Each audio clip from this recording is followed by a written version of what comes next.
We'll have our national anthem here. We'll talk about Bria Rensberger on the other end.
Val, tonight we have obviously 2 games simultaneously going on over on the baseball diamond as well and here at the softball field, but it is I think Mentone League Youth Night or something maybe I saw on Facebook. So I saw some littles over here getting to go out with the starting lineup, so I know the youth getting in for free tonight, and that's of course all that goes into building a strong program, making sure everyone's involved and hoping one day to imagine themselves out here on the field. But we were kind of talking about those pitching matchups just before we had the national anthem there, and we talked about how good Dalen Buzzard's been. Well, there's another underclassman, and it's Bria Rensberger, a 1.56 ERA. She's got 95 strikeouts, along with Buzzard in the top 50 in the state of Indiana in strikeouts, as is ERA.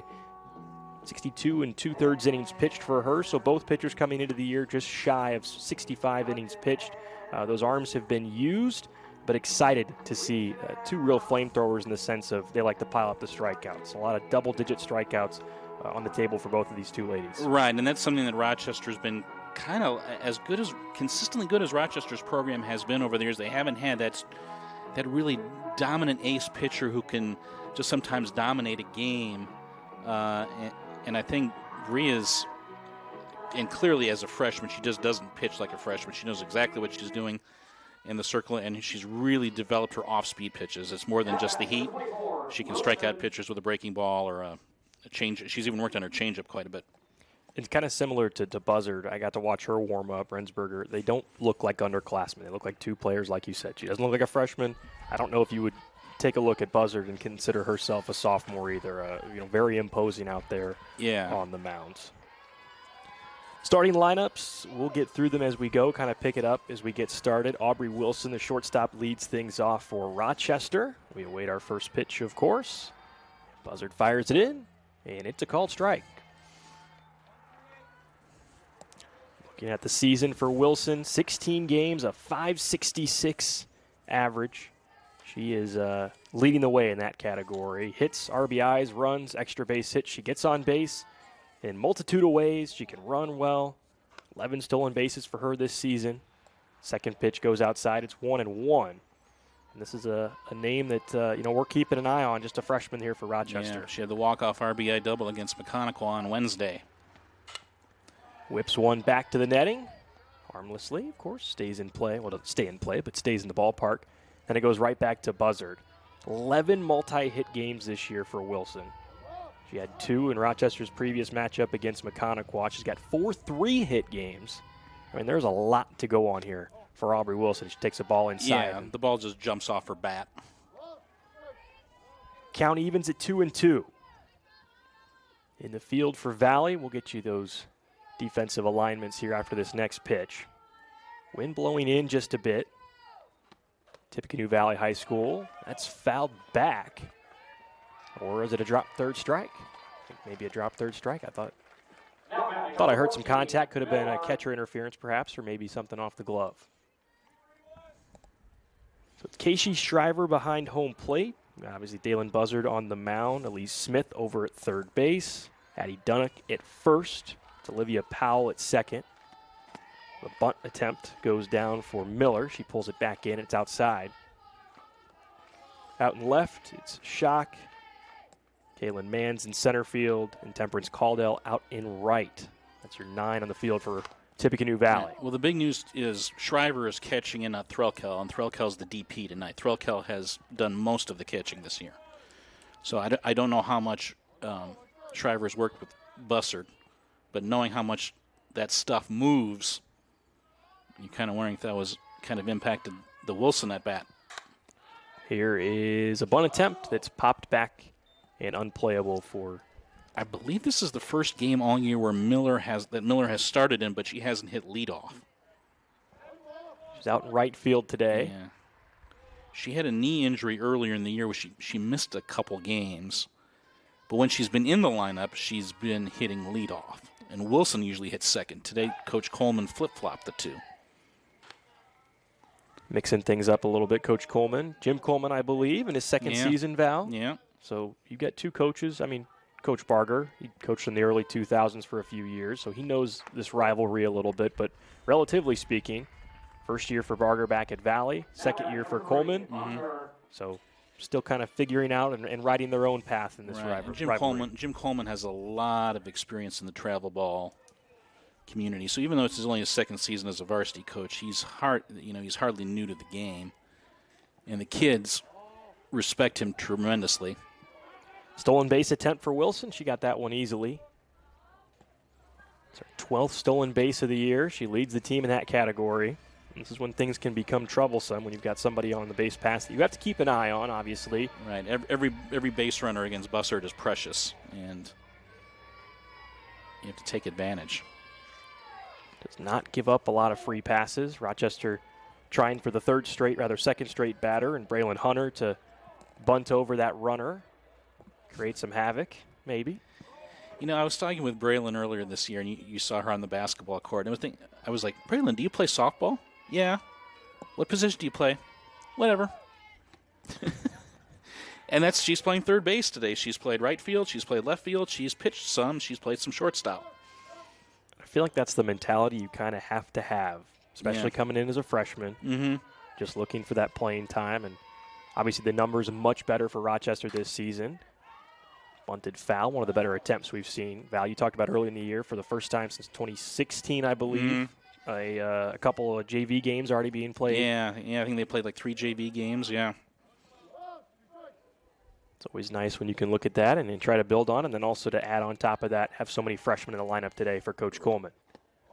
Pitch goes low. Wilson tries to take third, and the throw is on time, just a little bit high, and that's a second stolen base in a row for Aubrey Wilson.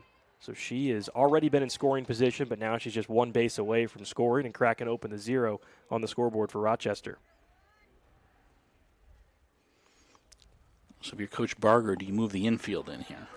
He's got the corners in. Well, maybe third base in a touch. I think everybody back with the bag. Playing pretty deep. And another one fouled away. Just one out in the inning, full count. Credit Hunter here. She's really hanging on. Done a couple of different things in this at-bat. Second right-hander that Buzzard has faced today. Struck out Miller. Wilson got through on to first and stole her way over to second and third. Full count. And that's in for a strike. That one looked good out of the hand. Right to the glove of Shriver. It's the second straight strikeout, and that helps out the cause for Tippecanoe Valley.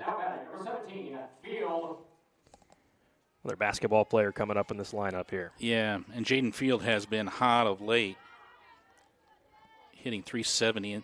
And another thing is that she's the catcher, but Miller has also played a lot of catcher in the travel ball circuit. So to have 2 freshman catchers on your roster, what a luxury that is. I mean, to have 2 catchers, period, is great, but to have 2 freshman catchers is especially great. True field general.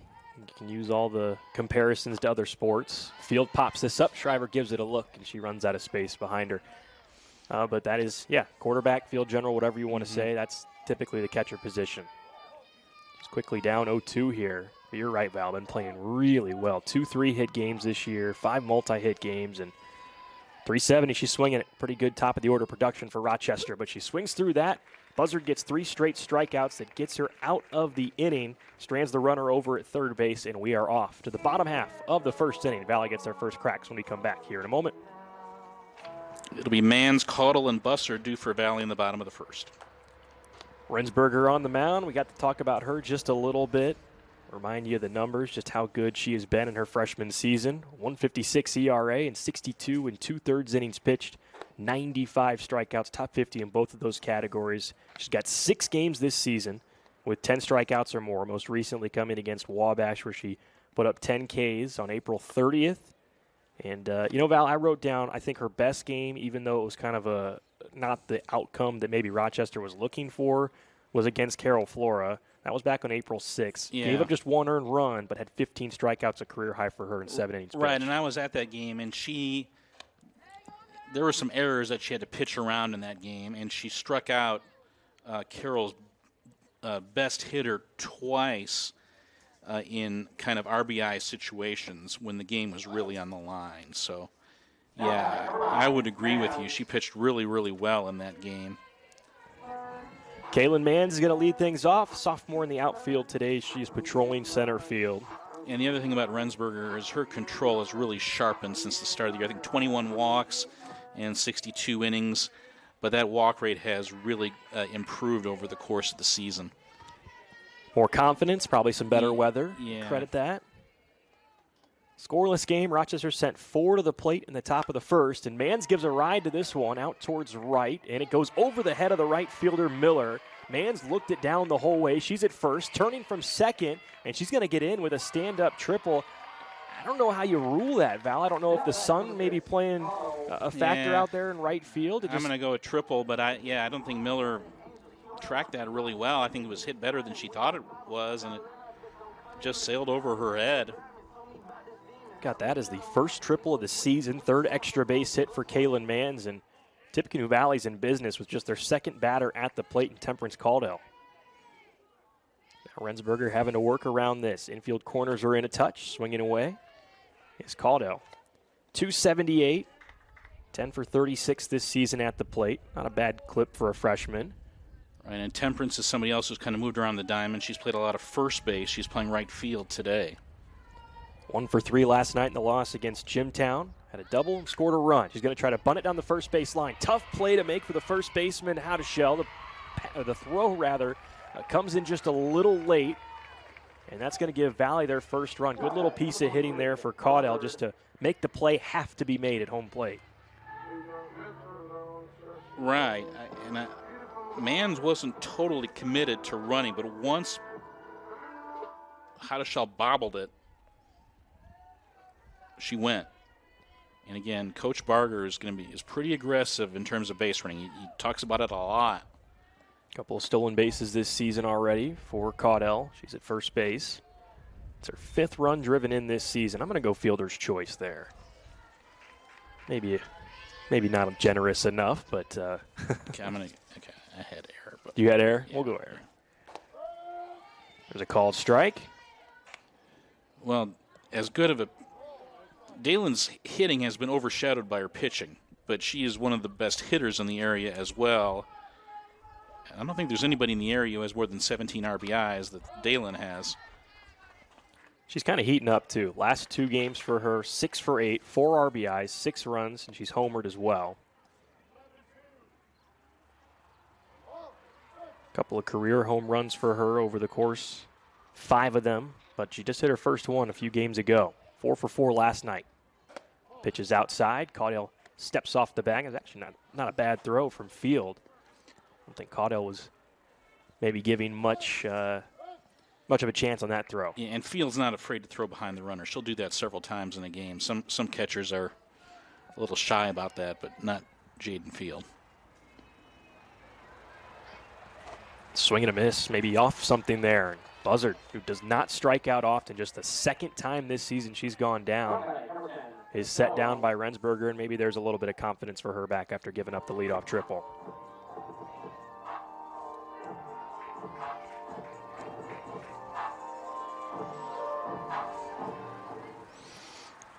So Costello comes up to the plate. 366 for her this year, swings through that again.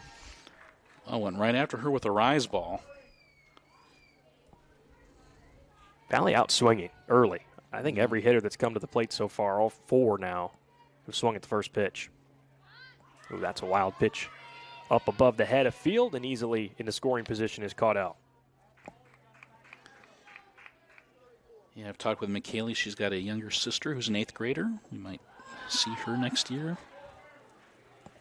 She's been deemed a team captain as a junior. To be fair, not a ton of upperclassmen, so she's having to grow up quick. Mm-hmm. Wants to throw the bunt down. That's going to get out of the glove of field. And Caudell over to third. So Valley with a runner on third. Last time it was Kaylin Mans. This time it's Temperance Caudell. And Mans was able to come in and score on the error. RBI chance remains for Costello. Well, she got the rise ball by her on the first pitch, so she tried 2 more rise balls that were even higher, and she just didn't control them. The first one was really wild. That one also just way high. Count rolls to 3-1. One out here in the bottom half of the first. I'm not sure you give in to Costello here. If you walk her, you walk her. Double play Maybe take still your alive. chances with Threlkel. And Costello got a piece of it. Whipped it foul down the left field line. Now, this is your first game here on RTC, so we have this thing called the announcer jinx, which is really more like the Val jinx. Okay. So whenever I suggest something that might happen, usually the exact opposite happens. They tried to at least give her something she could hit. And that right, time so I suggested, you might not want to give in to Costello, and of course she rips a foul ball down the line. So that's the first example of tonight's announcer jinx, a.k.a. the Val jinx. She's on a 7-game hit streak. She's hitting it really well. Right. So that's the right call, probably strategically. Full count pitch, goes upstairs, and they end up in a roundabout way, maybe going the direction you were thinking.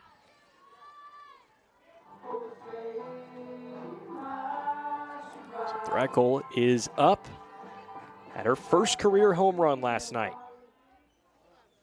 Top half of the 7th inning against Jimtown. Brought it within 1 for the Jimmies. Valley couldn't get the extra run through to tie it up to go 9-9 to drop it to the bottom of the 7th, give themselves a chance to win, but you got to feel like probably some confidence coming on after the big blast. Second base, or rather a steal attempt on second base. The throw down is a little bit off, but that's going to easily allow Caudell to get to home.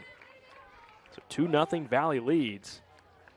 And Costello up to second base. I'm not sure what was up there. That's usually you just give up second base in that situation, especially you're already down by 1 run to Dalen Bussard. You can't fall too far behind there. And Coach Coleman's out on the circle, and I don't think this is exactly a pleasant conversation. I don't think that's what he wanted at all. And in fact, even the outfielders are in. You go back to the youth of of both this these two discussion, teams yeah. as well. A little bit of a rivalry game. Right. I mean, even if you throw out Costello, Caudell would have come in and scored, and now you don't get anybody out. Another runner in scoring position. Right. First 3 of 4 have reached for Valley. Dalen Buzzard with a strikeout, the lone out in the inning. And 2 runs have come through on just 1 hit. RBI chance for Threkel. Outside. We talked about Jim Coleman's travel ball experience. He coached a travel team that had his own daughter, Kylie Coleman, on it, who's now at Anderson University. Maddie Smith, the Valley grad, who's now at Anderson University and teammates with Kylie, was on that. Molly Moriarty was on that team, Valley grad, played softball. Corinna Stiles was on that team, Valley grad.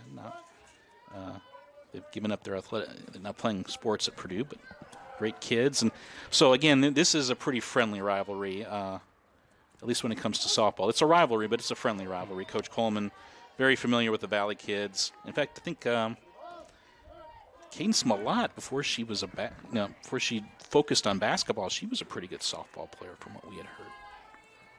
3-1 here.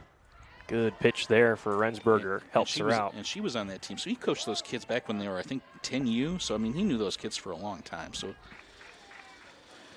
I got to work a lot with Rita Price this season, and I'll add a comment that she always kind of makes there. It's a good pitch that comes across the plate for a strikeout, and that's a big out for Rensberger. But, really outside of football, I would say, that's an intense physical sport, and basketball to some extent as well. But she always makes a comment when we're in the gym for basketball season, whether it's at Rochester, at Valley, regular season, postseason. You can always tell how well people know each other and how kind of friendly it is by the amount of people that stay after and talk on both teams. Yeah. Contact over the head of the second baseman, Heinzman. That's going to be an RBI. Great job by Casey Shriver there that time. RBI single, scores the run from second base. And Valley now takes a 3-0 lead over Rochester here in the bottom half of the first inning. And Coach Coleman walks his way out to the circle once again.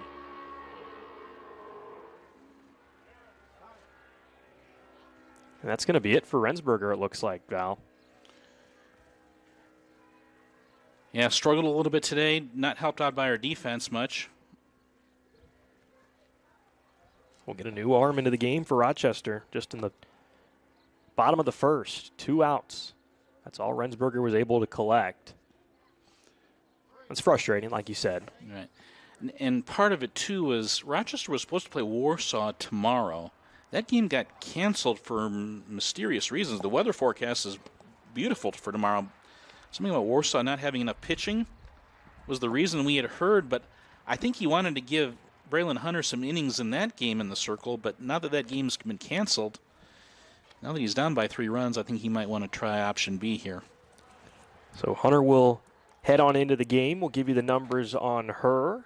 Freshman, 0-2 in 7 appearances, 15 innings pitched, 16 runs given up, 10 of those earned, 9 walks to 7 strikeouts, and she has had a knack for 4 wild pitches.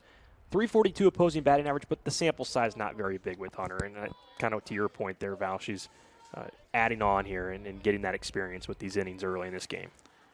Rensberger moves from pitcher to first base, and Howdeshell from first base to third base, with Hunter moving to the circle. Pitch runs low for a ball. Runner over at first base is Shriver. Scored in the 3rd run from Costello on the RBI single just a moment ago. And the hitter at the plate is Anna Schock, sophomore. Another ball. I believe Schock pitched in her first time, or pitched for the first time this season against Argus a few nights ago for Valley. Costello and Buzzard have been the only pitchers for Tippecanoe Valley up until that point, but Schock did a really good job. Swing and a miss. Goes to 2-1, and what was, I believe, a one-hitter, Val. Yeah. It was a one-hitter, and Dalen did not pitch in that game, if I recall. That was Costello with Schock finishing it off.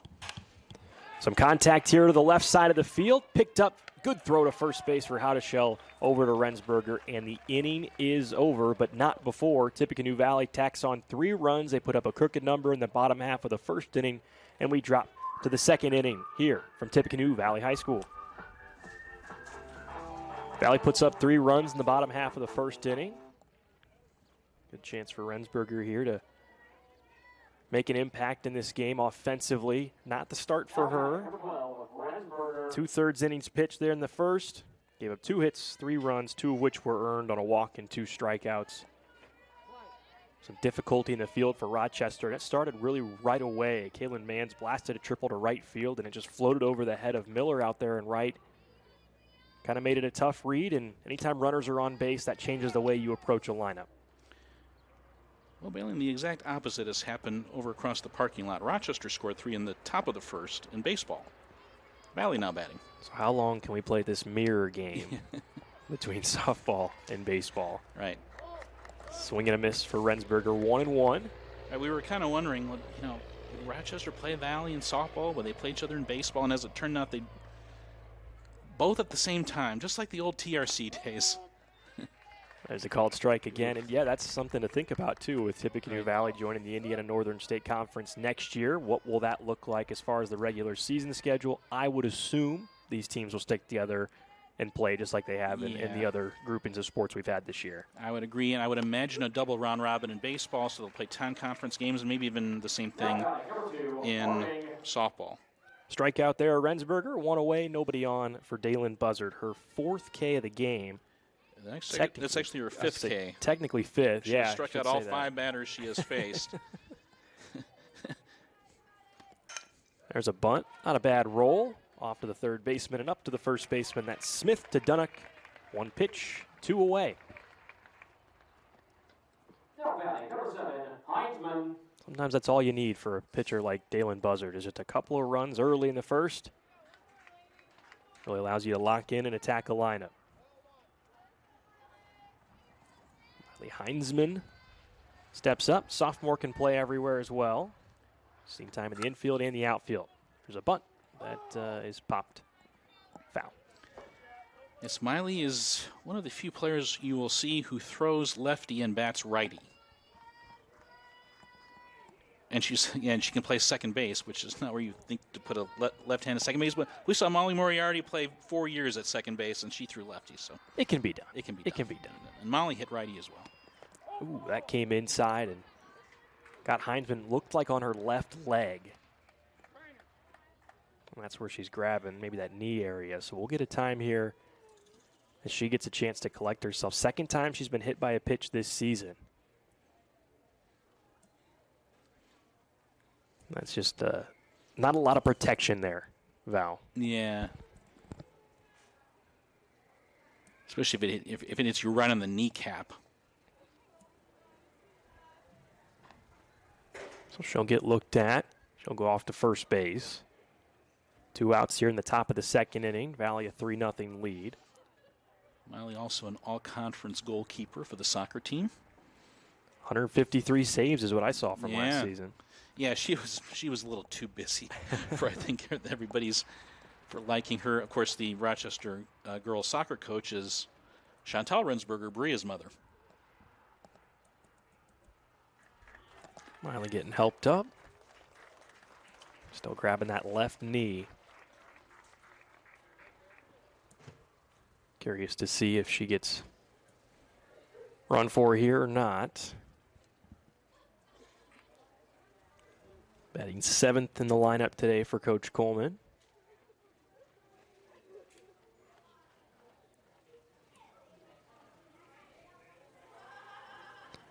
We know Buzzard throws hard, and like I said, the biggest thing I think with the vicinity of where that pitch went is there's just not a lot of skin there. There's not a lot of protection, just straight on that kneecap, and it can really sting. And she's going to walk it down to first base. Nice little round of applause here from the folks on hand at Tippecanoe Valley. Rochester gets a base runner with Howdeshell coming to the plate. Umpire's giving her some extra time to collect herself, making sure she's okay. Well, while we've got a moment, I picked up some scores from kind of yesterday and earlier this week. Peru beat Pioneer in baseball 12-0. Winnemac on top of Culver 16-0. And Valley got a nice win against Caston. Cam Manuel pitched really well, throwing a no-hitter. Yeah, I was at that game last night at Caston. Cam was outstanding. His third career no-hitter. One of them was a perfect game. But yeah, we really thought that would be a close game. We did not expect that to be a 10-run rule game. Again, Valley's base running was just really aggressive. And talking with Cam, he's kind of the senior leader on a pretty young team, and he's talking about how much better the team has gotten recently. And he's throwing to a freshman catcher in Braxton Alderfer, and Alderfer not only has really been able to kind of man the plate, but also he had a 2-run homer last night. And he really looks like a promising player. It was interesting. Alderfer was listed on the JV roster. He wasn't even listed on the varsity roster at the start of the year. They thought he was going to be kind of the JV, and we thought Isaac Ramsey was going to be the catcher. But Alderfer has held his own, and that's allowed Isaac to play center field. So it's really helped out 2 positions. And it's not always you get a freshman catcher and a senior pitcher having that type of tandem and that experience, but for Manuel to do what he did, throwing the no-hitter with a freshman catcher and kind of learning alongside him is, I think, maybe even more impressive. So Miley Heinzman was not hit by a pitch. Okay. Because she's still batting. So they rule it. Did she swing and miss? Is that what they said? Well, the umpires, I thought maybe were just giving her some time down at first base, but probably what that conversation was, Val, was indeed a swing and a miss. It counts at 0-2. And Heinzman whips it out of play, foul. Man, Miley's got to be thinking, geez, I get drilled in the leg, and then you tell me I wasn't hit by a pitch? Jeez. Got to go back down and do it again. Now Coach Barger out to talk with our home plate umpire.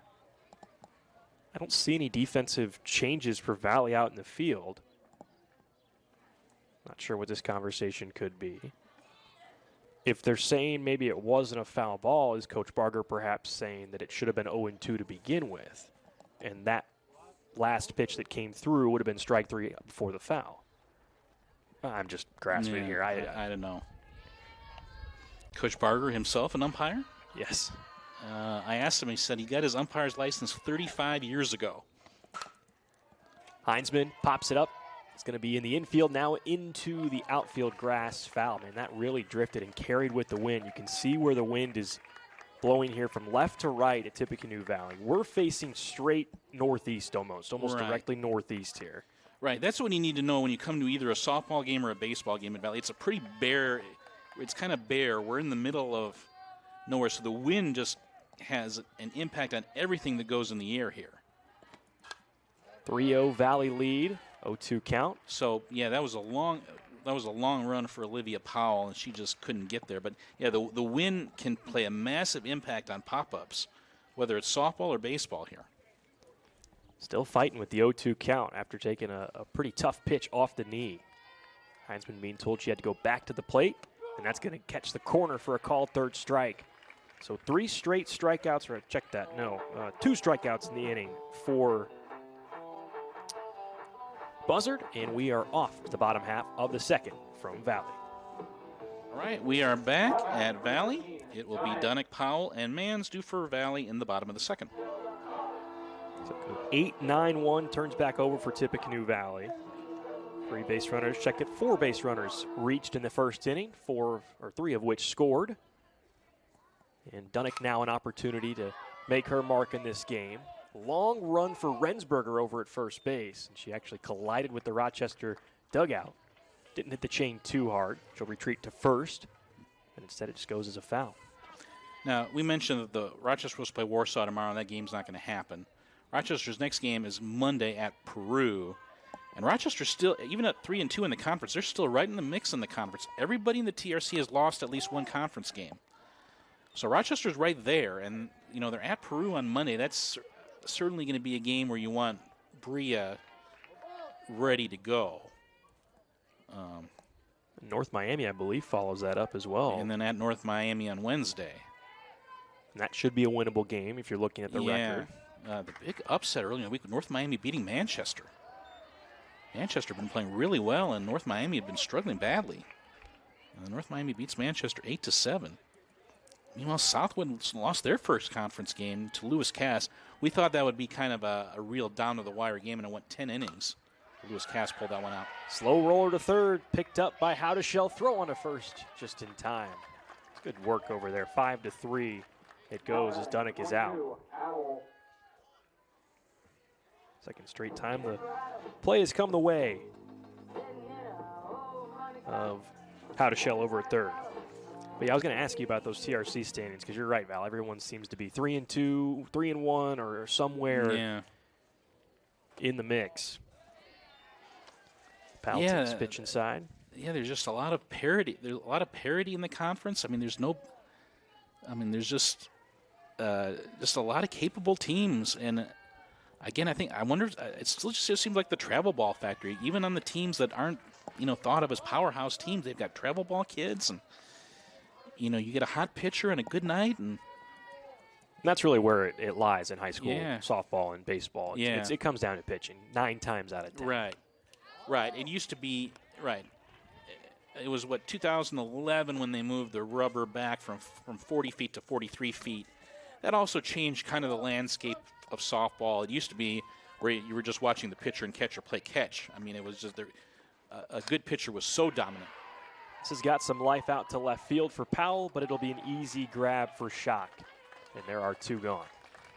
Keaton Doran playing left field today for Rochester. She is the lone senior. Apologize to Doran there. I was looking down at my left side. I've got Valley left, Rochester right. Yeah, Keaton is she's really universally. She was the only senior on the volleyball team. She's really beloved within that dugout. She hasn't started many games, and she's playing left field and flexing today. So, wanted to give Keaton a shout out, and really become a reliable defensive outfielder out there. Made the first play that came to her and had to deal with a little bit of the wind. And then after I'm done here, I'm going to drive over to Wabash and catch the TRC track meet where Keaton's sister, Kyra, is going to be one of the top contenders. In which event? The 200 meters, the 100-meter hurdles. She's a pretty good long jumper. Kyra Doran is a freshman. Keaton's a senior. Kyra made it to semi-state in wrestling. Of course, girls wrestling became an official sport earlier in the week. Kyra, yeah. Alongside boys volleyball, a lot of folks excited about those two sports being officially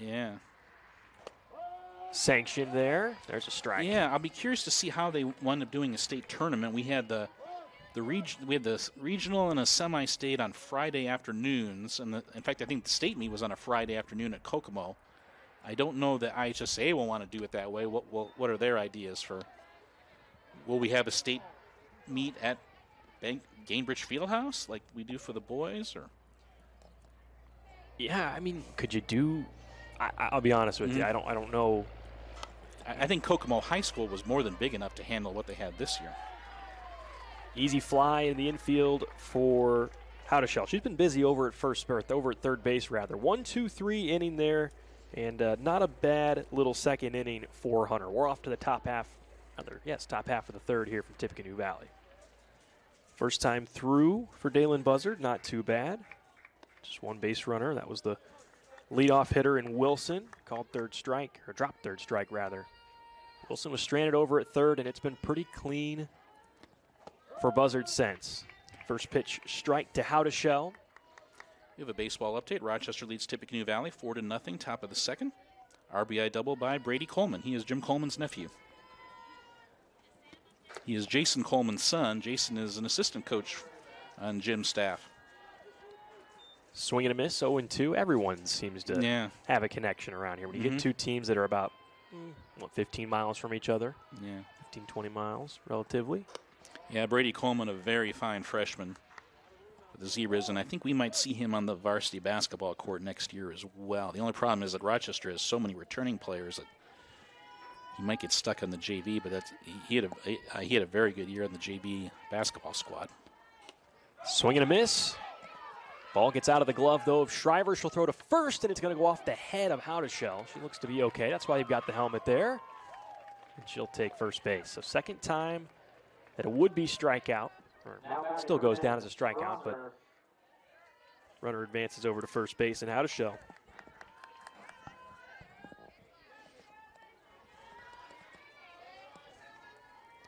Dara Strasser up, junior, 16 games, 432 for her this year. Tries the bunt. Dara, kind of that classic, second leadoff hitter that you like to bat. Teams like to bat ninth. She's got really good speed, really good athlete. Of course, Dara's mother, Linnea, the volleyball coach at Rochester. Another called strike. Pretty good volleyball player. 241 were the digs. 77 kills last season for her. She has hit a home run this year. Got that against Twin Lakes on an April 19th, 13-0 victory. Yeah, okay, I was there. I saw that. I called it a triple and an error. I'm not popular within the Strasser family for that ruling, but see, that's the fear I have sometimes too. Yeah. Statistically, not seeing these teams in person, not being at those games, I'm aware of every now and then as a strike three is called, or rather not called, in the swing through for Strasser. She is out, and that's the first out of the inning for Valley.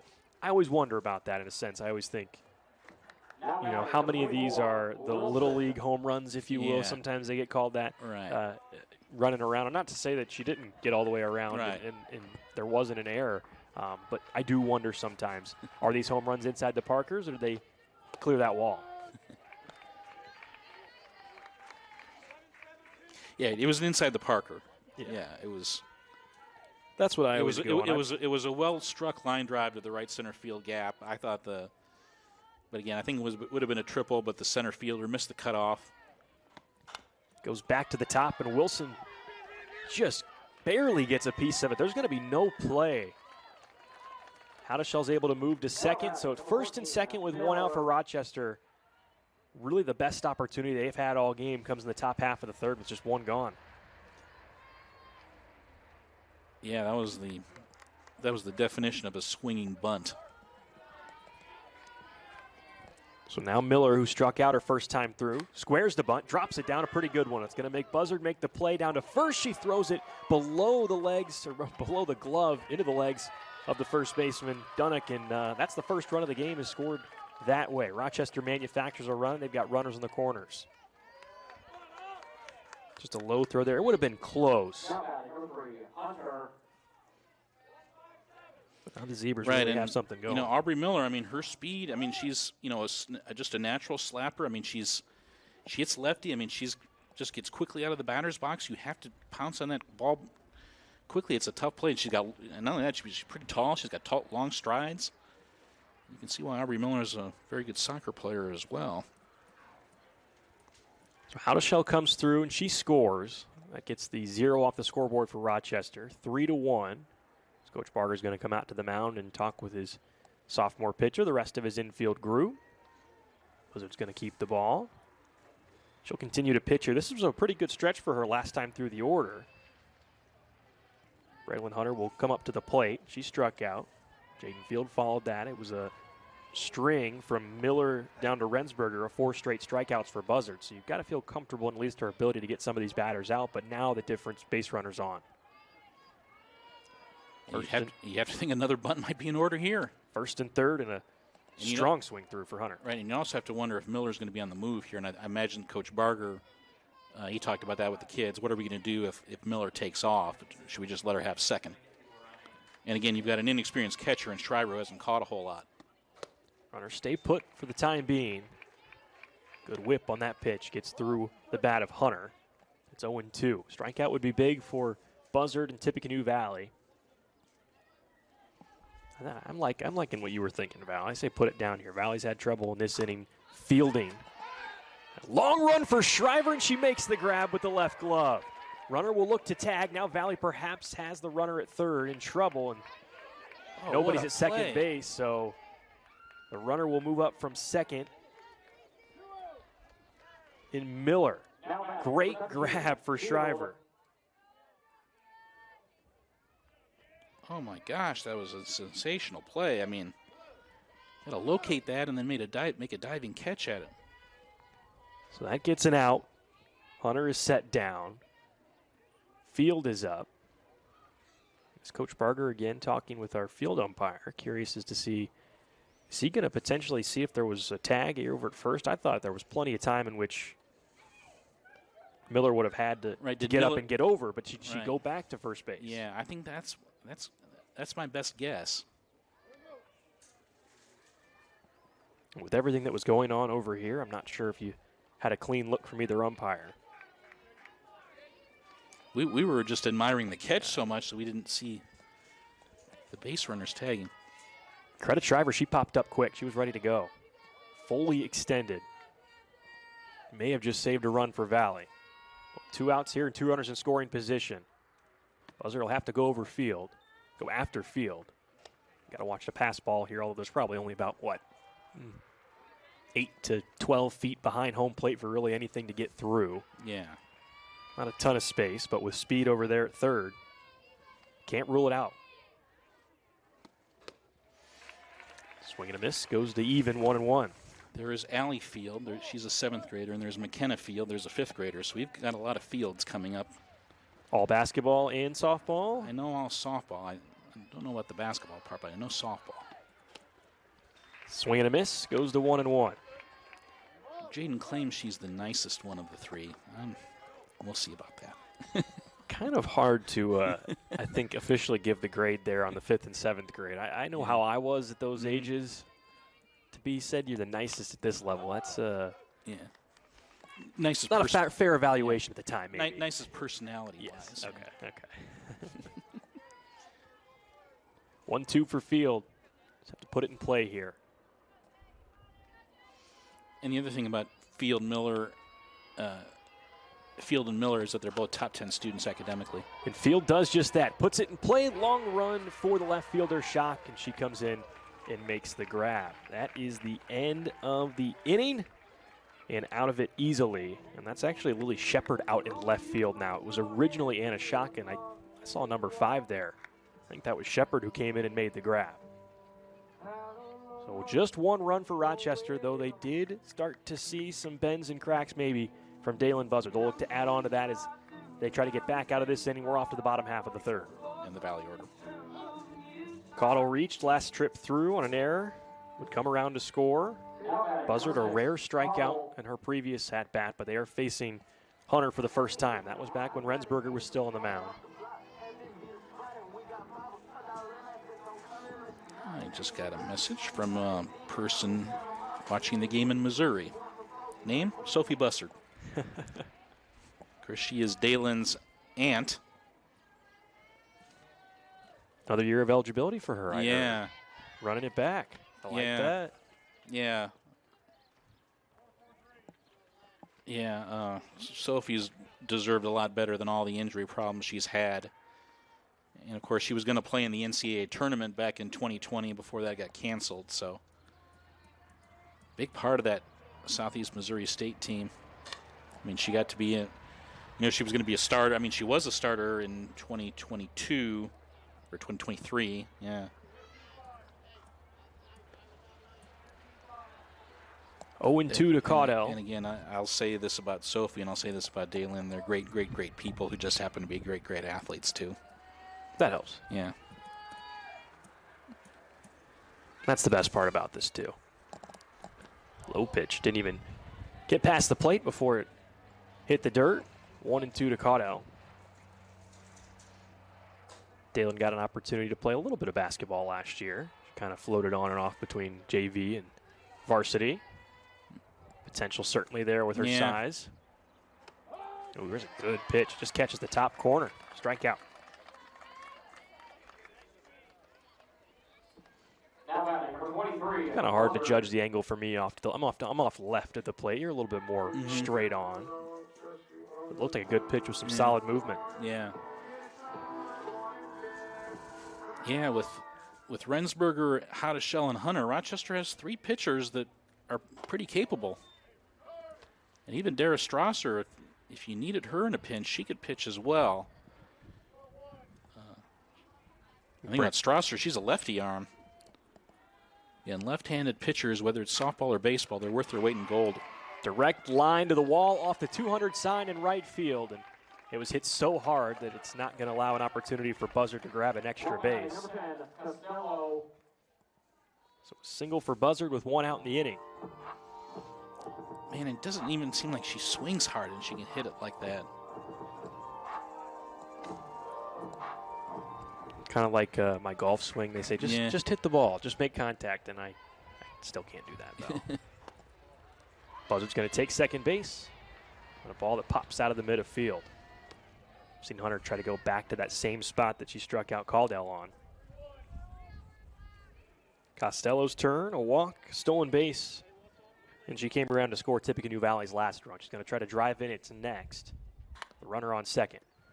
But rolls foul. That's interesting. Because this being an RBI situation, I thought Costello might be swinging away here. I think she was maybe just trying to catch Rochester by surprise with first base open. Again, do you think about either walking or at least not giving her anything good to hit and taking your chances with Threlkel? Potentially. She gives it a good ride that time. Also another thing, too, I'm noticing as you looked off to the right side of the infield, that's where the sun's pointing. Rensberger having to battle, almost looking kind of not directly towards the sun, but from where a play would be coming at her. Part of the equation perhaps there. Costello, one of 3 Tippecanoe Valley Vikings with 10 RBIs or more, so she can certainly drive them in. Softer swing that time, whips it foul again, 1-2. One out here, and a runner in scoring position in Dalen Buzzard. Boy, it sure seems like Costello was just leaning right out over home plate, and Hunter was able to get in on the hands there and jam her a little bit. Let's see if she goes back to that. Captain on this team outside of Dalen Buzzard. Swing and a miss. Took something off of it. The throw down to third. That's going to be in time. Strike him out, throw him out, double play. Buzzard tried to take third base. Good move for Field from behind the dish to whip it down to Hotteshell. And Rochester gets out of the inning in a pretty clean manner off to the top half of the fourth. You know, we should mention the sectional draw came out on Sunday. Valley drew Knox. Knox beat Valley 1-0 last week. Rochester drew Lewis Cass. They haven't played each other yet. They will play each other on May 15th, and then the sectional starts May 20th. Lewis Cass having a pretty good year. They got through Pioneer last year in that sectional. Yeah. Yeah, they won 7 games all year, but 2 of them were in the sectional. They got a bye, so they only had to win 2 games to win the sectional, and they won those both of those, and really got hot at the right time. They return a lot of girls from last year's team. 0-2 here to Rensberger to start the 4th. Strikeout victim, first trip through for her. That's the nice thing about the postseason in Indiana. Everybody makes it. Tough play to make for Shriver. She throws down in time and is able to collect the out of Rensberger. Good play in the infield for Valley.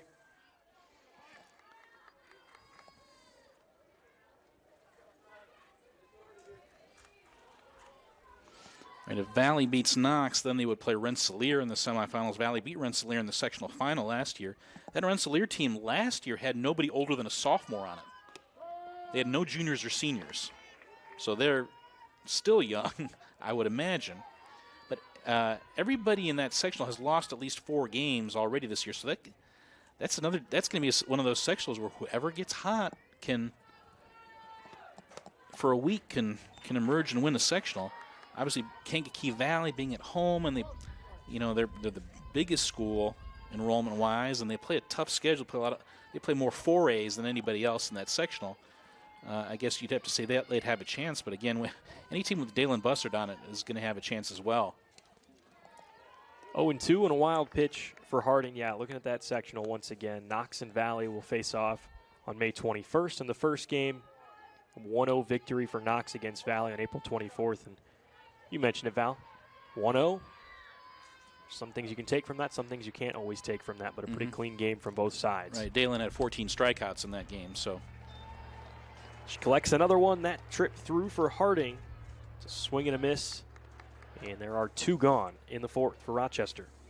Now batting, number 7, Heinzman. Right, John Glenn and Culver Academy drew each other. They're in the opposite half of the bracket. Valley lost to John Glenn earlier in the year.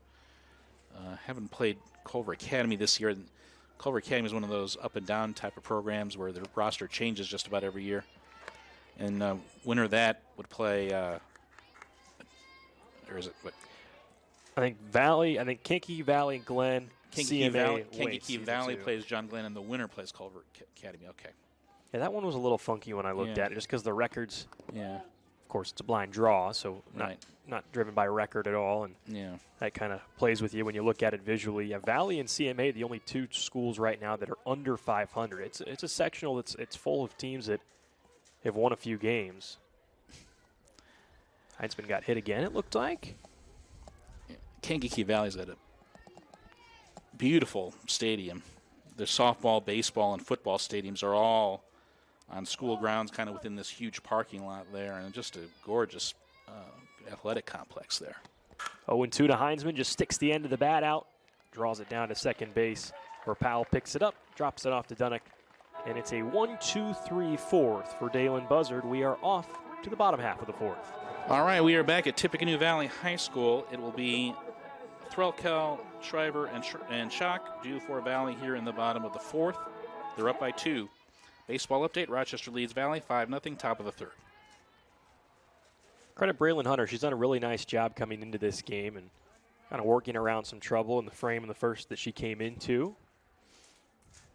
Settled down nicely. She's allowed only 1 base runner, and that was Bussard, and she got erased on a caught stealing. So she's faced the minimum 7 through 2 and the 3rd innings.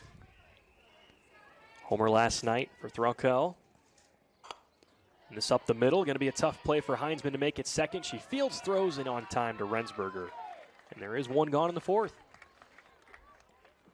So some great work in the infield for both sides. Everyone's kind of calming down here. Yeah, and now, that's one play where if you're a left-handed second baseman, you'd be kind of worried. She's really got to have good footwork and shift her body to get in a good throwing position as a lefty, and she did it really nicely there.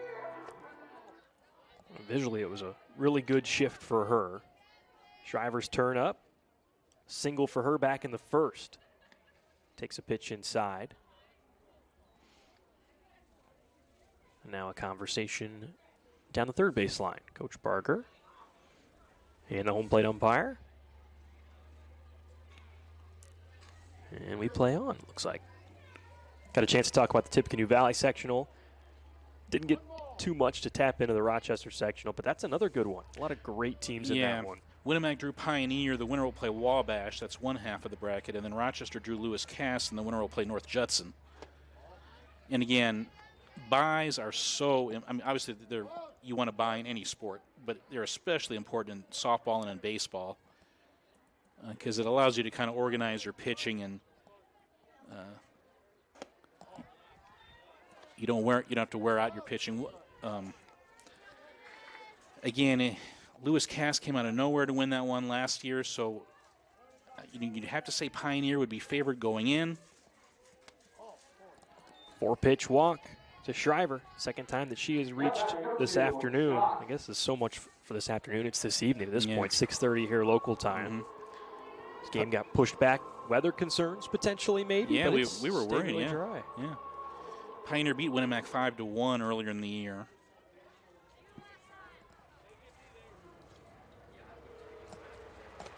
Pioneer beat Winnemac 12-10 in last year's sectional. Again, Pioneer is a freshman pitcher named Lois Layer, who's a very outstanding young pitcher. She plays shortstop, but she doesn't pitch, and she's good at that too. It's a Pioneer team with a lot of speed, and they really put pressure on your defense. They don't strike out very much.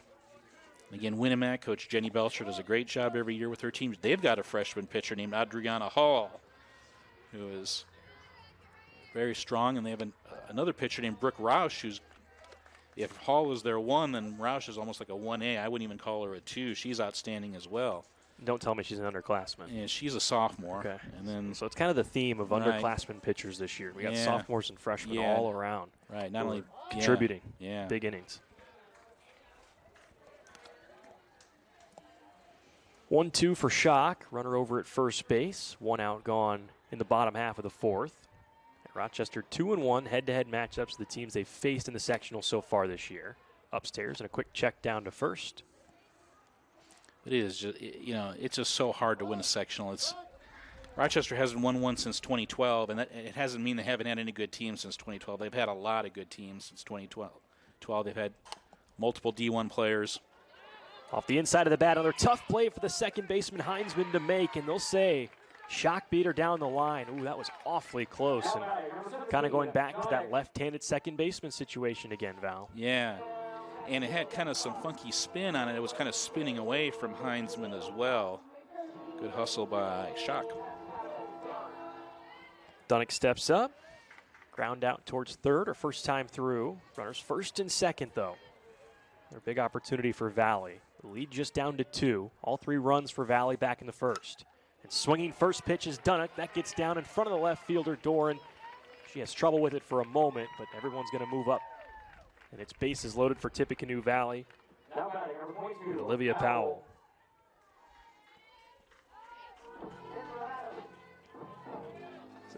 Real first sign of trouble that Hunter has had in her outing so far. Infield creeps in for Rochester.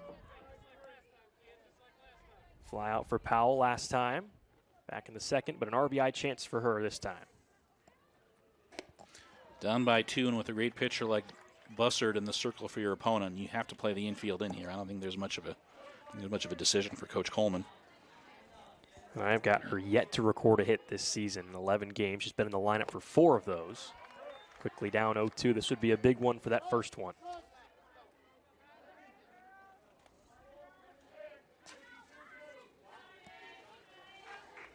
Didn't play last night in the loss against Jimtown. 0-2, runs outside. 3 walks, 3 runs, stolen base. 0 for 5 with 3 strikeouts. That's the line. Technically 0 for 6 after tonight's first at bat. Big spot, though, for her. 1-2, and that just stays out of the zone. Count rolls to 2-2. Big spot in this game. Valley a chance to blow it open. Infield shifted to the left. That's where she hits it. Will it get over the head of the left fielder, Doran? It will not. Valley will get a run on the tag from third to home. Good base running for Tippecanoe Valley as Shriver comes in to score. It's an RBI through for Powell on the sacrifice fly. Good job by the left fielder Doran to field, come up and make the throw. Yeah, Coach Barger gives Powell a high five, and that's well deserved in that situation.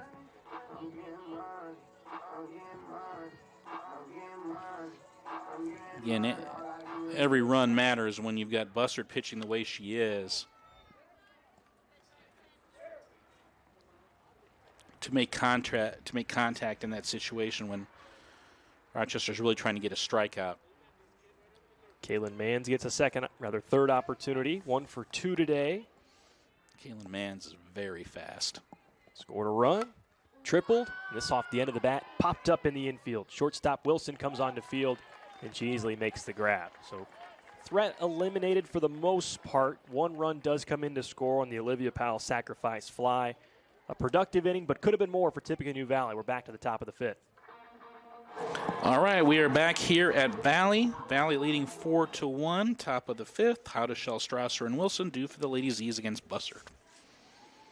And obviously the big news early in the week, new sectionals came out for, we're not going to go through all of them here, but football, soccer, volleyball, girls basketball, and boys basketball. And I think kind of the headline of it all, only Fort Wayne Concordia is the only private school in Valley's new football sectional. And there are no private schools in any of Rochester's sectionals. Volleyball, girls basketball, boys basketball, football, soccer, no private schools. It's a collective sigh of relief, I think, for both Tippecanoe Valley and Rochester, especially on the football side of things. Rochester running into Lafayette Central Catholic last season, at least in the fall. Valley season ended against the eventual 3A state champs in Bishop Chatard. I think that's going to give an opportunity. I think that's going to be really 2 good sectionals. The thing with the Rochester one is, and there is some of this in the Valley sectional, not a lot of familiarity. Look at the history for Tippecanoe Valley. You know, they've seen Garrett. They've seen a couple of different teams over time. Yeah. But played Garrett, a couple years ago? Yeah. 22-8 game. 2-1 here. 2-2 with the called strike to Howdeshell. But you had kind of made the comment earlier in the week that a lot of learning is going to be having to have, at least matchup-wise, for Rochester with this sectional. Right. None of the other 7 teams in Rochester's new football sectional, none of them were in the previous sectional. Same thing with Valley.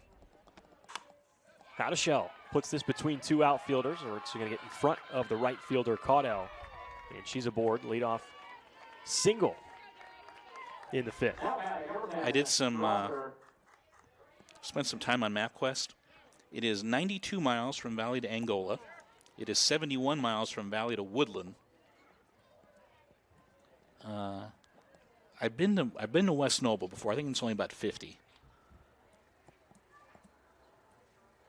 Yeah, and that's one that could be very interesting. I think on paper, if you just look at what teams did last year, and guys graduate and players get an extra year of development, I think that depending on how things get drawn out, that might be the most intriguing matchup on paper for me when you look at Tippecanoe Valley in that sectional, and that's a potential matchup with West Noble at some point. Mm-hmm.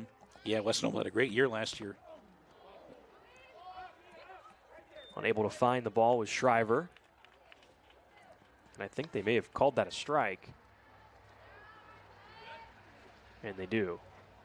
It's 0-1 to Strasser. 0-1 with a runner on second. 4-1 Valley lead in the top of the 5th. To feel like with that leadoff hit, this is something that you've got to at least get 1 or 2 through for Rochester in this inning. With Rochester, it's, what about 7? I did the math. It's you can read it on Twitter. It's a long drive to Blackford, Elwood. Eastbrook is over 60 miles. Alexandria, I think, is the longest drive. I think that's over 70 miles. The only one that's remotely Tipton's 60 miles. I think the only team in Rochester's new football season that's remotely close is Wabash, and that's of course a good 40-minute drive. I was going to say the 2 schools, and those are the last 2 you just named, with being the closest. Called strike 3 on Strasser. Strikeout for Buzzard, and that's a big first out in the 5th. The only 2 schools that I was really familiar with at all. Wabash a little bit more so maybe than Tipton, but Tipton playing Tippecanoe Valley at football this season, so understanding kind of where they come Yeah. from and what that team might look like. They were very young last year. Coach Aaron Toll down there at Tipton, perennially a really good program in 2A. They've run into some bumps along the way, but a big rebuild year. I remember talking with him last year about that. Okay. And Eastern is in Rochester sectional. That's less than an hour drive, so still that's in Howard County. And Rochester, again, the funny thing is Rochester in a football sectional, a volleyball sectional, a girls and boys basketball sectional with Eastern, they don't ever play Eastern in anything. And all of a sudden in a sectional with all of those schools, they're in a soccer sectional with Eastern. Wilson quickly down 0-2. She's reached both times, unable to score. She's been stranded at third base twice. Depending on which coach you ask, though, maybe that's not a bad thing. I know there's some coaches that they have different feelings on that. I want to play a school in a sport like football, always a little different. Basketball, maybe not so much. Off at second. Nice little look at third. Went Howdeshell, but she trots back to second base. So maybe not the worst thing, but you do want some familiarity, of course. Yeah. Valley's going to get a lot of that on the basketball side. Those are some schools there in that new sectional for boys and girls basketball that they've seen a lot of. Wawasee, Northwood, Columbia City, not as much as the prior two, but Columbia City, going to be really tough in 3A this year. Coming down absolutely. They had a great year last year, lost in the 4A sectional to Homestead, but they'll be very competitive in 3A. Quietly, I always said, I was telling you before we got on here that I've always kind of rooted for Columbia City, coming from Fort Wayne, being around Fort Wayne, but it's always been great battles with Homestead and Columbia City on the girls' side in sectional, it seems. South side from year to year as well. Valley in the girls' basketball section with Northwood. Of course, they're coached by Taylor Burkhardt, a Valley grad. Robbie Groom, one of his assistants, is a Valley grad. It's all Valley on that staff. Yeah. 3-2 to Wilson. Runs low. First and second for Rochester with just one gone and some speed over at first base. Howdeshell, a pretty good base runner herself. Miller. A rare walk for Bussard. I think just her 11th this season. Yeah. Third straight time and third time this game that Wilson has reached. For Rochester, the girls' basketball intrigue involves Brooklyn Buzzard, who's transferring from Manchester to Wabash for her senior year. Rochester in the section with both of those schools. With a double steal or a pass ball, let everybody pass ball? through. Yeah. Wasn't by much. It was pretty active eyes for the base runners there for Rochester. Had to be. Shriver's got a good arm. So Howdeshell moves to third, Wilson to second. Two runners in scoring position. A bunt attempt from Miller goes down as a strike. Of course, Rochester also in the girls' basketball section with Lewis Cass, who made it all the way to semi-state this year. That was a great run for them. Rochester in the boys' basketball section with Manchester, who's got that terrific player, Gavin Betton, who's already has over 1,400 points for his career, for his senior year. Ooh, here's a great bunt. It's not going to allow the runner from third to go right away. Howdeshell able to go. Low throw is bobbled by Dunnick at first. And now it's runners at the corners, and Rochester's strike in the fifth inning. I'm going to call that a bunt single and an RBI for Miller. Number 3, Hunter. But I think the throw by the third baseman, Smith, I think she would have better off just putting it in her back pocket if she had just held on to it. Hit and run put on by Rochester. Miller already off and running from first base, and an RBI single for Hunter. And she's going to go on the throw to second base. So second and third, another run comes through, and it's a one-run game all of a sudden. Hunter helps out her own case with the single and the advance on the throw. And again, it's not that it was a bad throw, it was a bad decision. That throw needed to go into second base. You throw it to third, and all of a sudden, Hunter can stroll into second. Of course, even if sometimes they would just give her second base anyway. But here's a bunt that goes popped back to Buzzard, and that's an easy out two for her. A big collective sigh of relief from Tippecanoe Valley.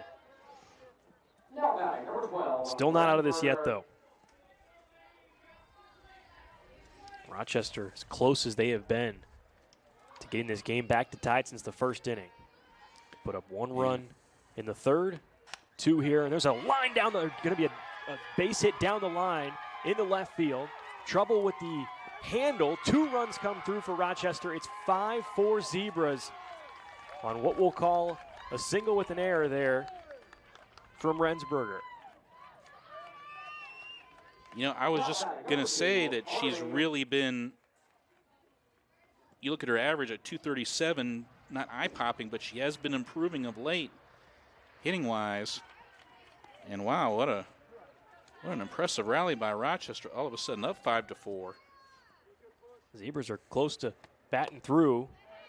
Swing and a miss for Harding. He's 0 for 2 today so far. Great job by Rochester. The base running, I think, is what's standing out in this sequence for the Zebras. Just been alert, active. Any opportunity they've had to maybe steal a base or grab a base on a loose ball, they've done so. Right, and you wouldn't think that Rensberger would have been able to pull Bussard down the line like that, and she did.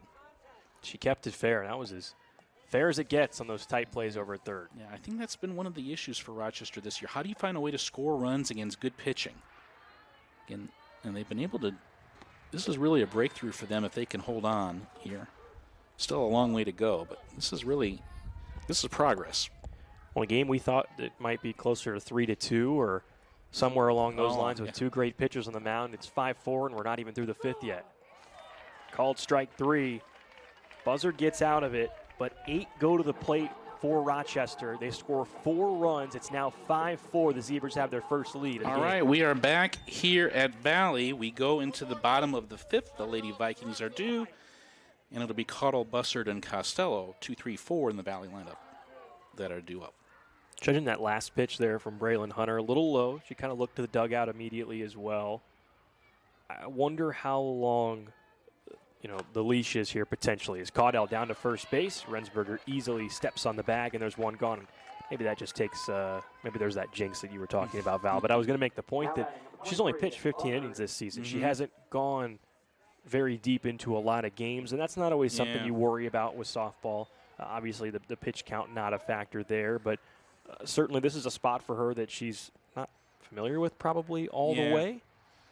Though Braylon, she's just, I've talked to her, she's just impervious to, she's just having fun out there, no matter what sport she's playing. I mean, in basketball, she'd go like a whole quarter without shooting, and then she would, with 30 seconds to go, she did a clutch 3-pointer that would tie the, like, where did that come from?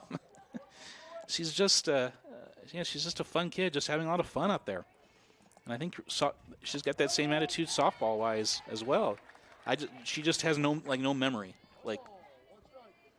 Think like a goldfish, perhaps. Yeah, I missed that last shot, or I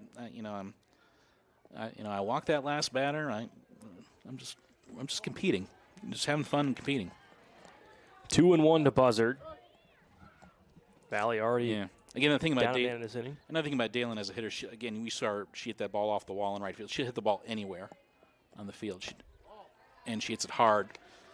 And that probably could have been extra bases had she not hit it so hard. The way it came off the wall, it made a pretty clean play for Miller to come up and field it. Right, so you say, well, I'm going to pitch her away, try to nip at the outside corner. Well, she'll just drill that pitch to right field.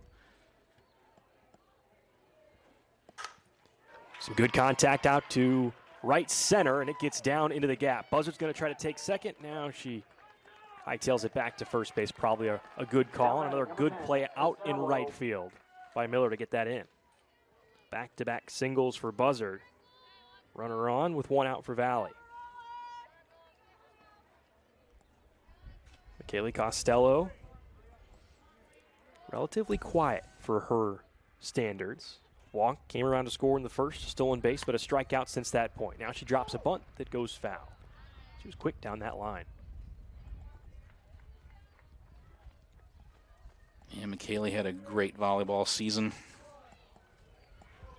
660 career kills for her. Yeah. Got 1 more year left. Yeah. 351 a year ago. She's got the average up 15 points. And she gives this a high ride. And it is going to be playable for the left fielder, Dorn, who gets it in foul territory left of the third base bag.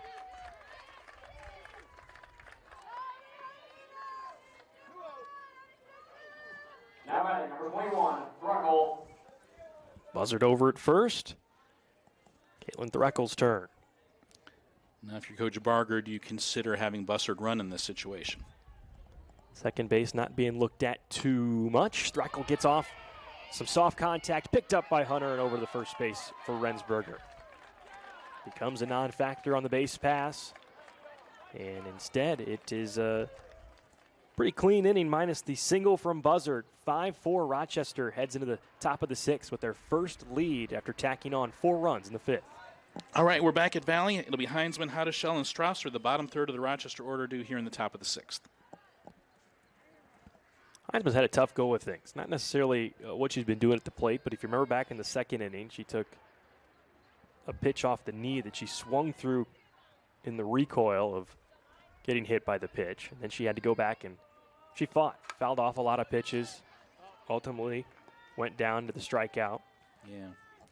Miley's talked a lot about the work she's put in during the offseason and improving her hitting. She talked about it. It's been somewhat tough for her. I mean, again, her sister Maddie, I said Maddie, of course, her sister Maddie graduated last year. Of course, she was playing second base and she looked to her left and her sister was there playing first base. It was kind of what she had always hoped for, and now she doesn't have that anymore. Of course, she's eventually going to play softball at Huntington University, but Maddie hurt her knee and she's out for this season. But again, those seniors that graduated just had a huge, whether it was Maddie Heinzman or Emma Hadashell or Kylie Coleman. I mean, they had a huge impact. Callie Watson, of course, was a veteran catcher. I mean, they were just beloved by their teammates, and this has been kind of a new experience from the holdover players like Miley. A lot of freshmen, sophomore. Right. And when there's so many freshmen and you're a sophomore, you're kind of one of the leaders as well. Swing and a miss and a strikeout. Buzzard gets it back quickly. There's one gone, and she's, produced at the plate. Yeah. 350 coming into today, 4 extra base hits. Yeah, just driving the ball with authority. Again, she's never going to be a slugger, but more doubles and triples. First pitch swinging for Hadashell, who reached last time. Snow coning over at first base is Dunnick, and 2 gone pretty quick. Number 10, Strasser. Dunnick just making that snow cone catch look casual. Yeah, had it. I mentioned Keaton Doran's sister, Kyra. Of course, Dara Strasser's sister, Rylan, is also on that Rochester track team going at conference tonight. Rylan, a freshman, Dara, a junior. Rylan, a hurdler. I know the big news last night for Tippecanoe Valley. Chesney Miller broke her own 400 record after setting it, a week ago? No, she set it on Tuesday and broke it again on Thursday. So not even a week ago, so within the same week. It lasted 2 days, yeah. A 1:00:28. Yeah, there are a lot of people at that TRC meet tonight going, we're happy that Chesney's not in our conference anymore. Chesney did the 400-800 double, which is really tough. She's run under 230 before in the 800, which is there are very few girls who have done that. I know Chesney said getting under a minute in the 400 is her ultimate goal, and she's at 1 minute .2. She's working on it, trending that way. 0-2, swing and a miss. 1-2-3 inning gets Buzzard back on track. That Valley looked like a curveball there. Valley needs some runs. They're going to try to do so in the bottom half of the 6th inning. We're back in a moment. All right, we're back here at Valley. Shriver, Schock, and Dunnick due for the Lady Vikings in the bottom of the 6th. It is towards the bottom of the order for Valley, but this was the part of the order that produced a run. The last run for Tippecanoe Valley. It was in the 4th inning. Shriver would come around to score after a leadoff walk. Rather, check that, a one-out walk. 1 for 1 with a walk and a run scored for her today. 1-run game, 5-4. Good piece of hitting, out to left field, extended with the left hand, and a catch for Doran. We've seen some great defense from both sides, but that's one of the better plays of the night, and that may set the tone in this inning, and what could have been a leadoff single perhaps or more is eliminated. That ball was sinking pretty fast, and you could tell Doran, she kind of made sure she got her glove underneath that ball so there'd be no doubt that she would catch it. She's been pretty busy tonight. I've got that the 3rd ball that's gone her way for an out.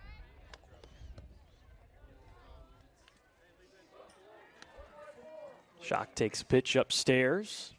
1-0. Again, we'd seen Braylon Hunter play a lot of left field recently. But again, Doran's been so reliable out there that she's earned that spot. Like you said, just flexing. This is what she's in for, is that defense.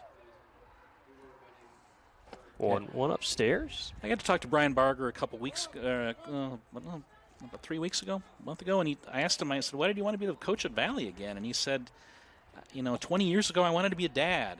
I wanted to, raise a family, and just didn't have time to do it. So, but of course he kept his umpire's license and was umpiring games all along. In fact, he umpired the sectional at Rochester last year.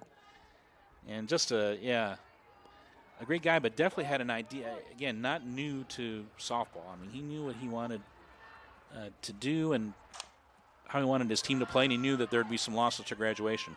Tough play for the second baseman to make, and Heinzman, she has to drift. What a good 15 feet to her right, track it into the outfield, just on the fringe there in the outfield grass, and another fantastic defensive play for Rochester. Man, another one. Yeah. Yeah, you're right about Barger. I asked him, too. I said, why'd you come back? He said, well, part of me wishes I never left, in the sense that not being a dad, but I got that sense, too, that you really missed it. Swing and a miss for Dunnick. Chris Brian Barger, also a veteran basketball official. Yeah, he said he coached a little bit at Warsaw, Wawasee, helped out in some spots. Yeah. And he works for the post office. It's his day job. I would assume that was his vehicle out front here with the postal flag still up. Yeah. Could be a guess, but. Yeah. He said, I'm a mailman. 1-1 here, 2 outs. Hunter settling in nicely. Put together a clean bottom of the 5th inning. Trying to do so for a back-to-back sequence to be the first back-to-back 0 frames for Rochester since the 2nd and the 3rd. Valley scored 3 in the 1st, 1 in the 4th. Zebras have answered with a 4 spot in the top of the 5th. This game's starting to tighten up. 2 good defensive plays in this inning alone for Rochester. But it will not be a forgiving, or at least an easy job should Rochester get with a lead in the bottom of the 7th. Light contact down to first base. Rensberger flips it up for the second baseman, Heinzman. And it is 1, 2, 3. 6 straight combined between both sides have been retired, and we're off to the top half of the 7th inning. That's my hot take. If you're just coming back and catching us there at the tail end, that's what we were kind of talking about in the break. I asked, we had a little bit of a delayed start to this one than we anticipated because of some weather, or at least what we thought might be some weather. So it was a 5 p.m. originally scheduled, goes to 5:30, and I just wondered the pace of play. Kind of how is it? Where are we at the high school level? And Val made the comment with the wristband. Each call is crucial with the pitcher and the catcher, and the dugout, and everybody's yelling 3 numbers. The offensive third base coach, the offensive coach is yelling 3 numbers. The defensive coach is yelling the 3 numbers for what pitch they want. There's no, the days of the catcher, doing the hand signals. Those days are over. It's just so everybody's looking at their wristband every play, and so it kind of, I'm not sure it sped the game up, but we've got pretty good pace in this game. It's been competitive. We've had great defense. We've had some good hitting. Teams and pitchers have had to work around some leadoff hits, some different things we've seen. Unfortunately for the Vikings, the baseball game across the parking lot is not very competitive. Rochester leads 10-0 bottom of the 4th. Valley pitchers have walked 9 in that game. Right back up the middle for Wilson. 4th straight time she's gotten on base. 2nd hit for her today. Now batting number 14, Miller.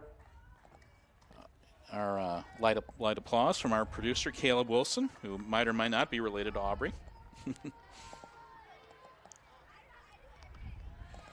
Caleb and Caden helping us out today. Yeah. Thanks, guys. We are swing and a miss, and Wilson's going to reach to 2nd.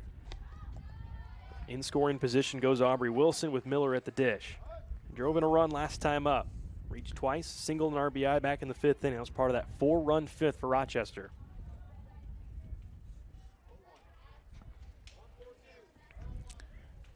Valley in jeopardy, it sounds like, on the diamond across from us from a run rule situation. Swing and a miss, and down to 3rd pretty easily is Wilson. Wow, that ball did not get very far away at all from Shriver. Good aggressive base running by Wilson. All of a sudden, runner at third, nobody out, and let's see what Coach Barger wants here, and let's see what Coach Coleman will tell Aubrey Miller. Story in the baseball game, Brady Beck with 4 RBIs. Of course, Brady, as many of you know, is a senior, and he's playing baseball for the first time since these 12U days. I was going to ask you about that because I know that's a football name, and I know Right. he's a pretty good wrestler as well back in the winter. He finished in 5th. He finished at 5th in the state finals in heavyweight wrestling. So he's not he's not a bad athlete at all, but baseball it takes a special. First of all, you talk about muscle memory and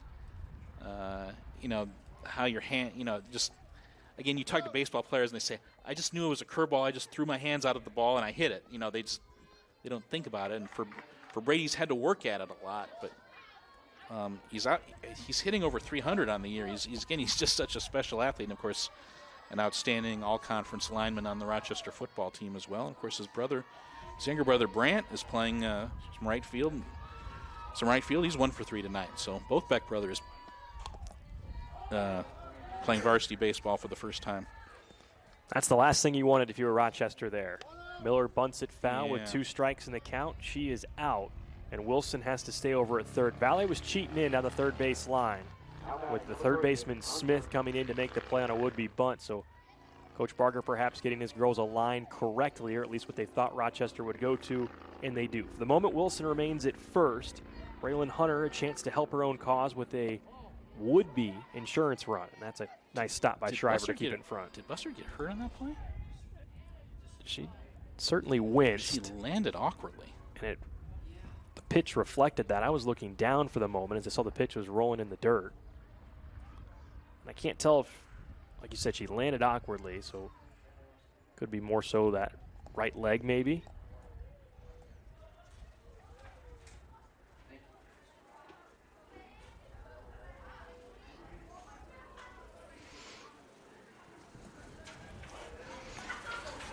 And again, she's wanting to pounce in case there's a bunt put in play right in front of home plate.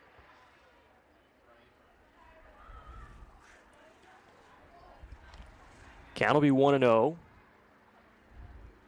like she's going to get probably a couple warm-up tosses or maybe a chance to throw it from the circle. Not sure if she can be warranted that. I'm not sure what the official rules are in between a count. Obviously not a batter, but I think she's just going to go for it here. She's really wincing as she toes the rubber. 1-0. Called in for a strike. Thrown in for a strike. Boy, Elise Smith, she's playing so close she can almost shake Braylon Hunter's hand. Really tight down that third base line.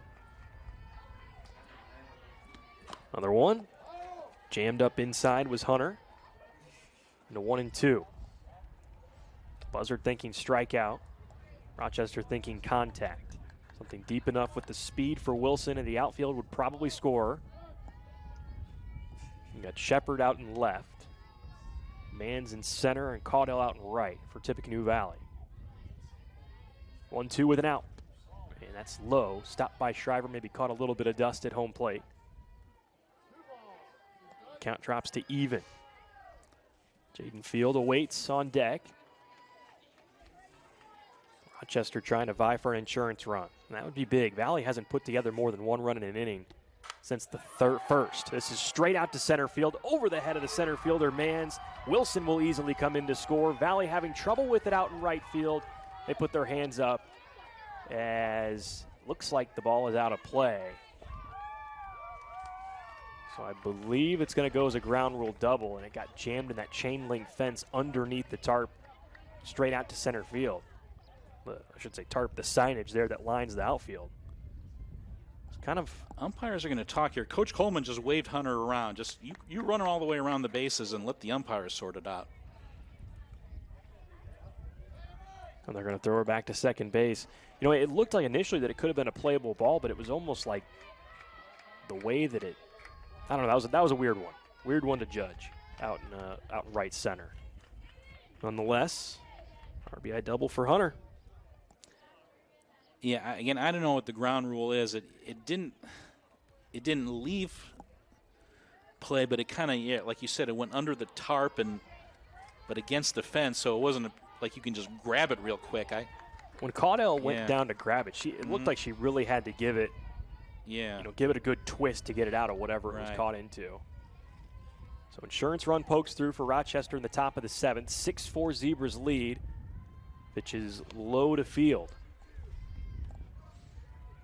Rochester will take it. They probably would have been hoping for more there. Inside the Parker, of course.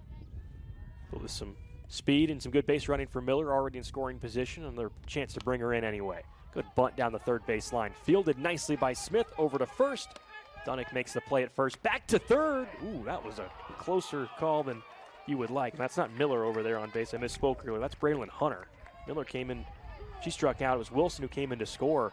That play was closer than it needed to be for Coach Coleman down at third. Now batting number 12, Rensberger. Yeah, Dunnick was attentive. She threw quickly to Shriver, and a good throw by Shriver. I've really been impressed by Shriver behind the plate. Again, she hasn't played a ton of catcher this year. But I think what Coach Barger's got to feel pretty good about we talk about Rochester's catching situation. I think Coach Barger's going to be feeling pretty happy about his with Threlkel and Shriver's got 2 good young ones.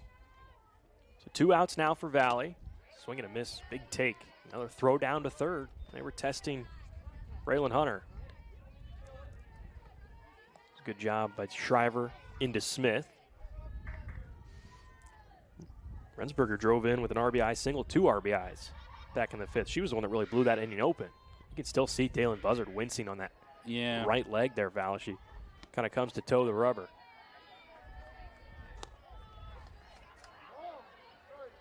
Just not comfortable, it looks like. Fortunately for her, this would be the last inning unless she's a playing, tie ball she's playing situation. That kind of where her landing leg goes. And I think that's where she there's kind of a little kind of rut in there, kind of a little hole. I think that's where she landed her leg, and I think that's how she got maybe twisted the leg a little bit. 1-2. Chance to work herself out of the inning with not a ton of damage done. Runner over at third is Hunter. 2 outs here. Rensberger at the plate. That's low at the feet of Rensberger. It's back to 2-2. We've got 2s wild on the board. Again, you got first base open. You've got a hitter in Harding on deck who struck out the last 2 times up. I don't think Dalen's going to give Rensberger anything good to hit. Make her hit your pitch. Swing and a miss. Strikeout number 12 for Dalen Buzzard. Potentially her last of the game. Valley has to find 2 runs in the bottom half of the 7th inning to extend this one. Rochester trying to keep those off the board. We're back in a moment here on RTC TV. All right, we're back here at Tippecanoe Valley High School. Bottom of the 7th coming up. Powell, Mans, and Caudle due for the Lady Vikings. Look who's back in the circle there, Val. Yeah, it's back to Rensberger. Good work for Braylon Hunter. She really did a nice job filling in when things looked a little rocky there. First 3 runs of the game for Valley, 3 of the 4, in fact, given up by Rensberger back in the first inning. Now she's in to try to close this one out.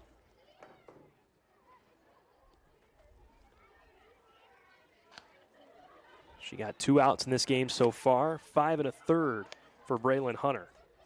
We wanted to mention our friend Dee Brown, who we work with at RTC, was off in Fort Wayne today watching her daughter, Macy, play. Macy, of course, a second baseman at Oakland University, played at Purdue Fort Wayne. Macy winding down her high school career. Of course, she was a 2020 Rochester grad, lost her senior year, unfortunately, the pandemic, and that was aiming to be a really fun year. But what a career Macy's had. Got to play in an NCAA tournament back in, was it 2022, I believe? So Macy, just a great player and a great kid. And, her junior year, Macy stepped up and she pitched. She didn't, because they needed a pitcher. And I was like, what's your repertoire? She goes, I just throw a fastball. But again, she was just such a good athlete that she did it for the sake of the team. Of course, Macy was a very good basketball player at Rochester as well as a softball player. 0-1 early to Powell. Make it 0-2. Valley down to their final 3 outs. Rochester lost this matchup 6-4 a year ago. Potentially a chance, if this score remains the same, to win it the following year 6-4. Rensberger back in the circle, and she's got the first out. Good movement on that pitch. And that is strikeout number 3 for Rensberger. You mentioned Macy Brown there. It looked like statistically continued to build on her career. 290 this year coming into today, had 11 RBIs, and so she had her first career home run against Wisconsin Green Bay in April. So nice to get that in the senior campaign. Oh yeah, and she's a slap hitter. That's a big deal. If you're a slap hitter and you hit a home run, you knock one over the fence. That's kind of like your royalty. So in Rochester, Indiana, Jack Golke's the second most popular athlete, or the second most recognizable Oakland athlete. I talked with Dee, and they all went to Pittsburgh to watch Oakland play in the NCAA tournament. It was needless to say, it's a big deal at any school if they make the NCAA basketball tournament. It was especially a big deal up there. So she went from Rochester to Rochester. That's Oakland's essentially right. Yeah, Oakland is in Rochester. Is it Rochester, Michigan, or Rochester? Yes, I covered a couple of athletes at Garden City Community College a year ago that then transferred and played in that tournament. So, fun team to watch. 0-2, swing and a miss. Rensberger's got back-to-back Ks, and Valley is down to their final out here in the bottom half of the 7th. It did not start great for Rensberger on the mound, but she's got a chance to finish this one off. She's going to have to get through Caudell and Buzzard. Those are two names that could not make it easy. I was going to say, this is a big, big hitter. I mean, if you're Caudell, you really just get on base anyway, anyhow, and give Dalen a chance. 278, does not have a home run, a triple and a double, though. Extra base hit potential. Swing and a miss, straight through for Caudell. 0-1. Buzzard awaits on deck, hoping to get another RBI opportunity. We know she can tie the game up with a swing.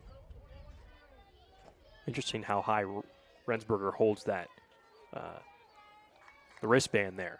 Sometimes you see it down on the lower on the wrist. She's got it up almost, it's past her shoulder. Yeah, like on her bicep. Swing and a miss again. Valley down to their final strike. 0-2, 2 outs here. Rochester put up 4 in the 5th.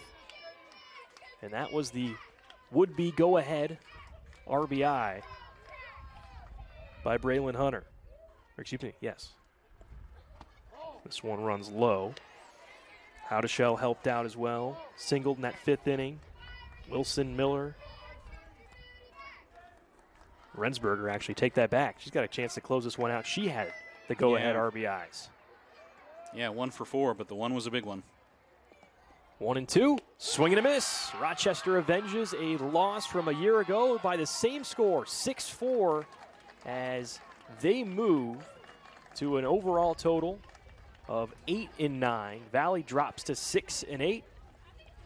In a hard-fought game in which we had thought Val would be a lot of pitching accolades to go through by the end of it. Turns out we had 10 combined runs and a 6-4 win for Rochester. Right, Rochester's clutch hitting was very good, and I think another big story is their defense. 0 errors on a number of nice plays, especially in the outfield. Doran made some nice plays. Just really, really good job by the Rochester defense. And you see the kids just hugging each other out there again. This is a pretty friendly rivalry, and I see Heinzman and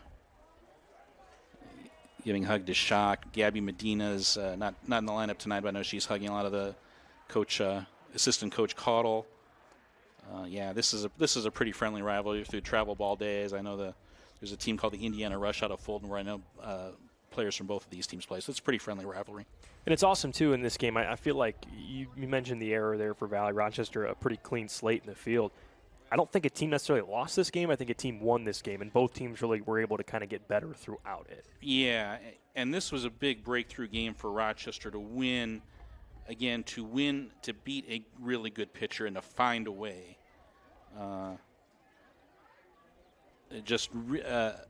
And to make contact against a really tough pitcher. I think they had struggled a little bit. If you look at their 2 TRC losses to Southwood and to Manchester, just hadn't been able to get those big hits against quality pitching. They did it tonight. So a final from Tippecanoe Valley High School, Rochester 6, Tippecanoe Valley 4. It was a beautiful, beautiful night for some softball here from Tippecanoe Valley. I think we're going to take a quick commercial break and have a really brief post-game show right after this.